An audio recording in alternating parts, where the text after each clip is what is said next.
तेजस्वी, तुम एक बात सुन लो, तुमने इजहार अस्फी को छोड़ा, ना कोचा दामन ने इजहार अस्फी को छोड़ा, ना ओवैसी ने इजहार अस्फी को छोड़ा। मेरे दोस्त, पहचानो इन लोगों को। इलेक्शन आता जाता रहेगा, मगर याद रखो, अगर तुम सांप को दूध पिलाओगे, ये सांप इजहार अस्फी को डस चुका है, कहीं ये कोचा दामन और सीमांचल की जनता को ना डसे। फैसला तुमको करना है, फैसला आपको करना है। कि कल रात में मैंने जनाब इजहार अस्फी साहब से जाकर उन पे घर के मुलाकात की, और एक दिन पहले हमारे गुड्डू भाई साहब, बादशाह बाबू जिसको कहते हैं, उनसे मेरी मुलाकात हुई। तो मैंने बड़ी बेतकल्लुफ़ी के साथ उनसे कहा, बादशाह बाबू, मुलाकात तो हो गई, घर में खाना कब खिलाओगे? तो उन्होंने कहा कि आप कब आना चाहते? मैंने कहा कल आऊँगा मैं। और कल रात में जाकर इजहार अस्फी साहब से मेरी मुलाकात हुई। मैं उनको अपने गले से लगाया, उन्होंने मुझे अपने सीने से लगाया। हम दो भाई आपस में मिल लिए। मुझे उनसे कुछ शिकायत करना था, मैंने उनके सामने शिकायत कर दी। और फिर मैंने उनसे कहा कि इजहार अस्फी साहब, मेरा दिल हमेशा साफ था और साफ ही रहेगा। मुझे शिकायत जो करना था मैंने आपसे कर ली, मगर मैंने उनको जो कहा आपसे भी कह रहा हूं, मेरे भाई, जो जालिम होता है वो जुल्म करता है, और जुल्म करने के तरीके, कोई मारता है, कोई पीटता है। और जालिम कभी ये भी करता है कि जब उसको दिखता है कि अवाम में उसके खिलाफ एक तूफान उमड़ रहा है, और जब जालिम को नजर आ गया कि सीमांचल की जनता अब अपने तौर पर नेता बनने जा रही है, सीमांचल की जनता मजलिस के परचम को उठा ली है, और सीमांचल की जनता ने अपने वोट से अपने नुमाइंदे को कामयाब कर लिया, तो पटना में बैठने वाले जालिम, जिसमें राजद के भी लोग हैं, बीजेपी के भी हैं, आरएसएस के भी लोग हैं, जो कभी नहीं चाहते हैं कि सीमांचल की जनता खुद अपने मुकद्दर के फैसले करे। वो यही चाहते हैं कि सीमांचल की जनता गरीबी और कस्मपुरसी के आलम में अपनी जिंदगी गुजारे। वो कभी नहीं चाहते कि सीमांचल के बच्चों के लिए स्कूल का इंतजाम हो जाए, कॉलेजेस का इंतजाम हो जाए। वो कभी नहीं चाहते कि नदी के कटाव का काम हो जाए। वो कभी नहीं चाहेंगे कि सीमांचल से इंसाफ मिलना शुरू हो जाए। इसीलिए उन जालिम ताकतों ने, जहनों ने मजलिस इत्तेहादुल मुस्लिमीन के 4 MLAs को मजलिस से तोड़ा। और सबसे बड़ा इसमें मुजरिम तेजस्वी यादव और आरएसएस के बाद अगर कोई है तो जो कि हार्ट का वो शाहनवाज है।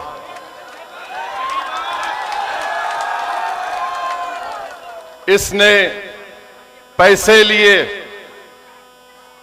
और बदनाम किया इजहार अस्फी साहब को।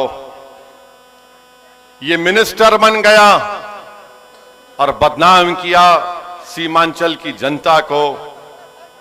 मैं इजहार अस्फी साहब से भी मेरी बात हुई, मगर आपको मालूम कि क्यों तेजस्वी यादव ने शाहनवाज को टिकट दिया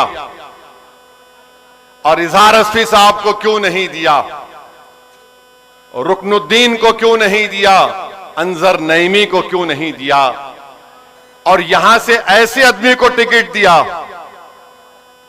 जो बीजेपी के साथ था, जो बीजेपी के साथ था। सुनो, जो बीजेपी के साथ उस वक्त था जब CAA का कानून बनाया गया, जिसमें मजहब के नाम पर कानून मोदी ने बनाया, तो ये मास्टर मौजूद,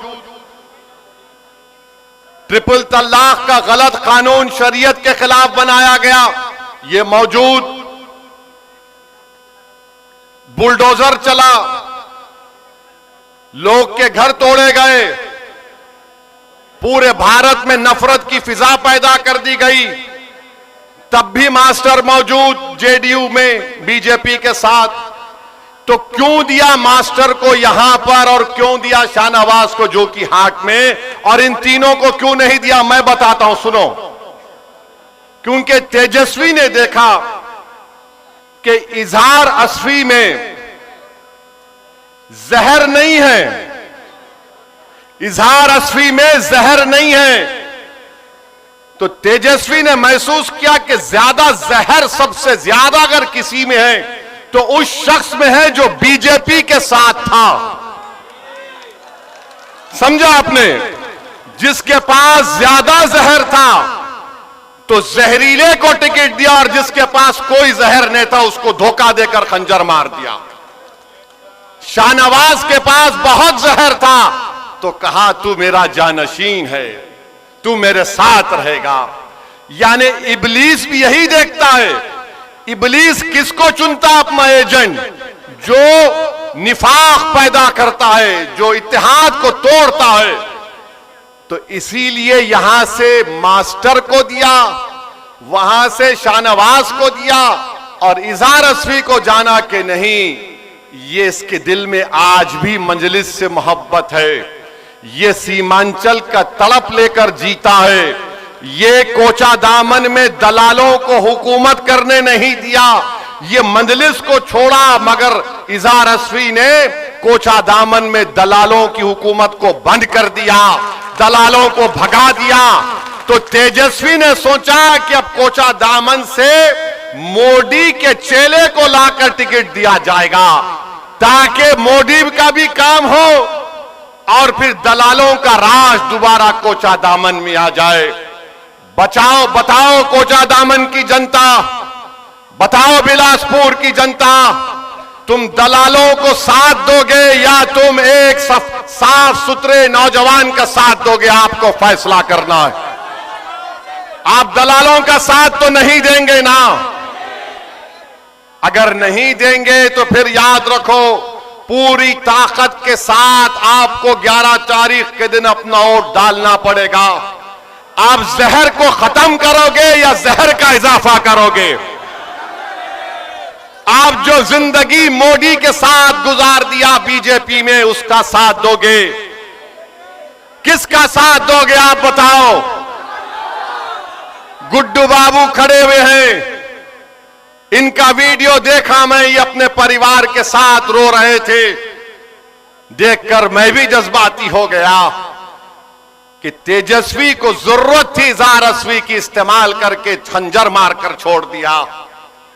मैं फोन करके इजहार असफी साहब गुड्डू बाबू से मिला और इजहार असफी साहब के घर जाकर उनसे मुलाकात किया।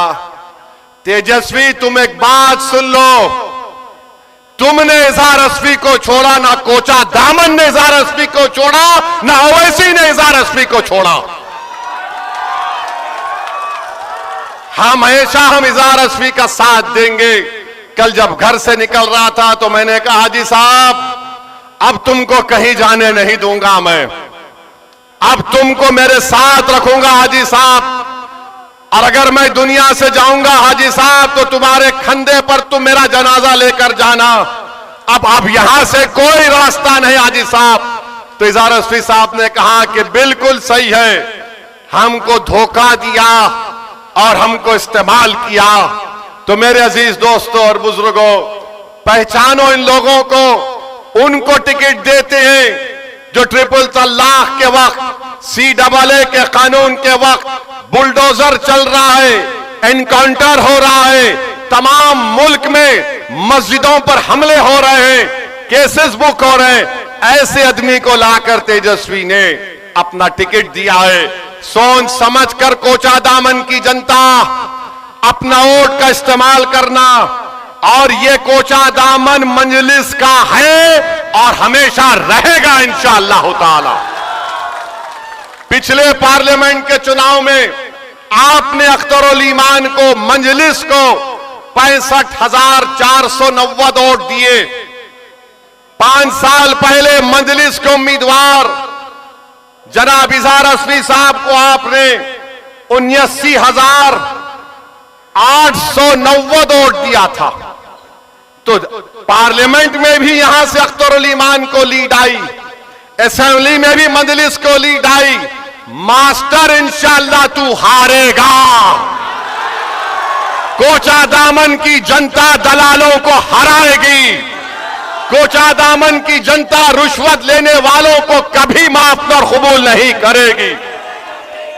और दूसरी बात, तेजस्वी यादव ने आज मीडिया को इंटरव्यू देते हुए कहा कि असदुद्दीन ओवैसी से मीडिया के लोगों ने पूछा, एक मोहतरमा ने पूछा कि आप ओवैसी से क्यों इत्तेहाद नहीं किए, तो तेजस्वी ने कहा कि ओवैसी, क्या कहा उसने, ओवैसी एक्सट्रीमिस्ट है, चरमपंथी है, इंतहा पसंद है, दहशतगर्द है। आप बताइए हमको, हम तेजस्वी को बोलेंगे बाबू एक्सट्रीमिस्ट को तुम जरा अंग्रेजी में लिख के बता दो।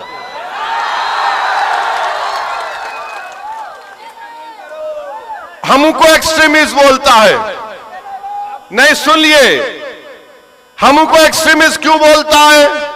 इसलिए बोलता है कि मेरे चेहरे पे दाढ़ी है, सर पे टोपी है, मैं नमाजी हूं, मैं अल्लाह की इबादत करने वाला हूं, मैं किसी के आगे सर नहीं झुकाता सिवाय जमीन और आसमान के खालिक के, मैं किसी को मानता नहीं सिवाय अपने रब के। मेरी बीवी हिजाब करती है, मेरी बेटियां करती हैं, वो तमाम के तमाम कुरान की तिलावत करती हैं, मैं अपने मजहब पर फख्र से चलता हूं। तो ये बोलता है ये एक्सट्रीमिस्ट है। अगर ये एक्सट्रीमिस्ट है तो तेजस्वी सुन ले, कान को साफ करके सुन ले, मैं और मेरी औलाद सुबह कयामत तक रहेगी तो हमेशा हम अल्लाह की इबादत करते थे, करते रहेंगे। हम कुरान को अल्लाह का कलाम मानते थे, मानते रहेंगे। हम रसूल अल्लाह सल्लल्लाहु अलैहि वसल्लम पर, उनकी अजमत पर अपना सब कुछ कुर्बान करते आए और करते रहेंगे। अगर रसूल अल्लाह सल्लल्लाहु अलैहि वसल्लम का उम्मती होना एक्सट्रीमिस्ट है तो सुन तेजस्वी, मुझे फख्र है कि मैं आका का उम्मती हूं, मुझे फख्र है। और बोलता है एक्सट्रीमिस्ट है, तो बताओ ये तमाम कोचा दामन सीमांचल के लोग जो लुंगी और सर पे टोपी पहनकर, ये गले में डालकर खेतों में काम करते हैं और नमाज का वक्त होता है तो हमारी बहनें, हमारी माएं सब अल्लाह के आगे सर्वसजूद हो जाती हैं, क्या ये तमाम चरमपंथी हैं तेजस्वी? तुमने किसको बोला चरमपंथी? बताओ मेरे अजीज दोस्तों और बुजुर्गों, तेजस्वी की नजर में चरमपंथी वो नहीं है। शेरघाटी विधानसभा से इसने टिकट दिया, एक दुर्गा वाहिनी आरएसएस की तंजीम के एक मोहतरमा को टिकट दिया, वो एक्सट्रीमिज्म नहीं है। राबड़ी देवी से इन्होंने अवार्ड दिलवाया एक शख्स को जिसका नाम कामेश्वर यादव है।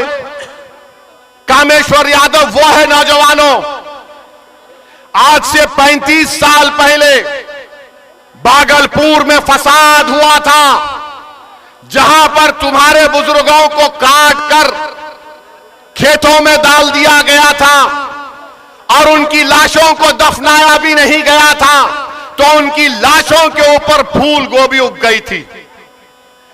जो आरोपी है कामेश्वर यादव को तुमने अवार्ड दिया।